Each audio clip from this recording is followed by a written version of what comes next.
रोला के ऐलान किया था, सरकार को बैकफुट पे किया और अब गेहूं खरीद को लेकर के इनेलो मैदान में है, कांग्रेस अपने कोठी में सो रही है, क्या कुछ कहना चाहेंगे? भाजपा की सरकार बनने के बाद हरियाणा प्रदेश का बड़ा नुकसान हुआ। सबसे पहले तो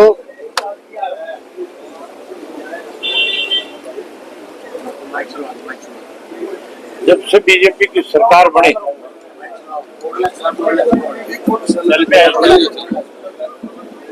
जब से बीजेपी की सरकार बनी है, हरियाणा के अधिकार कम हुए। 2016 में सुप्रीम कोर्ट से फैसला आया था SYA को लेकर,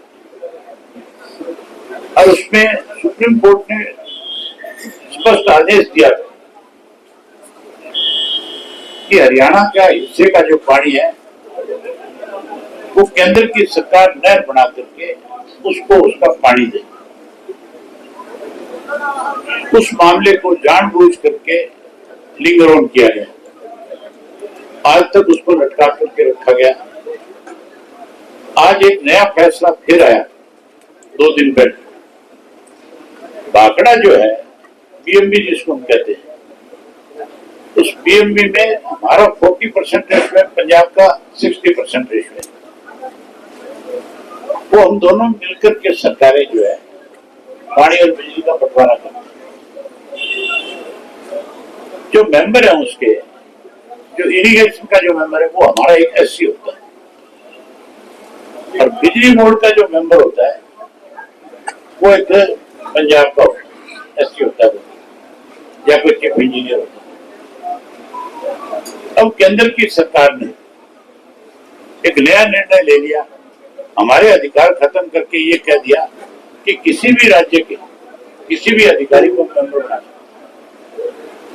अगर किसी दूसरे राज्य के मेंबर बनेंगे तो उसे उसको हरियाणा के हितों से क्या मतलब होगा? पंजाब तो इसका विरोध कर रही है, हरियाणा की सरकार है जो स्वागत कर रही है। इसका मतलब मौजूदा जो हमारी सरकार है वो हरियाणा के हितों को ध्यान में ला करके कहीं ना कहीं भाजपा के नेताओं की चाटुकारी करने का काम कर रही है। हम इसका बात का कड़ा विरोध करते हैं। हम गवर्नर से मिलेंगे, सरकार को चिट्ठी लिखेंगे कि आपको इसका विरोध करना चाहिए, विशेष सत्र बुलाना चाहिए और एक प्रस्ताव पास करके केंद्र की सरकार को भेजना चाहिए। आज इस किस्म के फैसले सरकार ने लिए, जो बायोमेट्रिक का सिस्टम लागू किया, जो गेट पास की बात चलते रखी,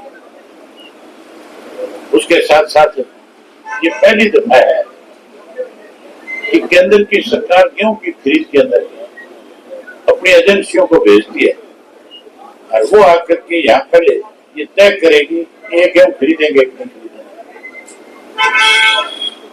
अनेक साल हो गए, हमारी भी अपने आड़त की दुकान है, आड़त का काम है।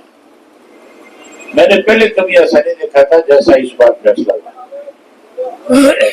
ये किसान को कमजोर करना चाहते हैं, किसान के पहले 3 कार्य कानून बना दे, उसकी जमीन हड़पना चाहते थे, और अब इस किस्म के फैसले लेकर के किसान को सीधा अपना अनाज जो है मंडी में आड़ती के माध्यम से बेचने की बजाय सेलों पे डालने पे मजबूर करेंगे। एक साजिश है, लेकिन इंडियन नेशनल लोकदल पार्टी साजिश में सरकार को कामयाब नहीं होने देगी।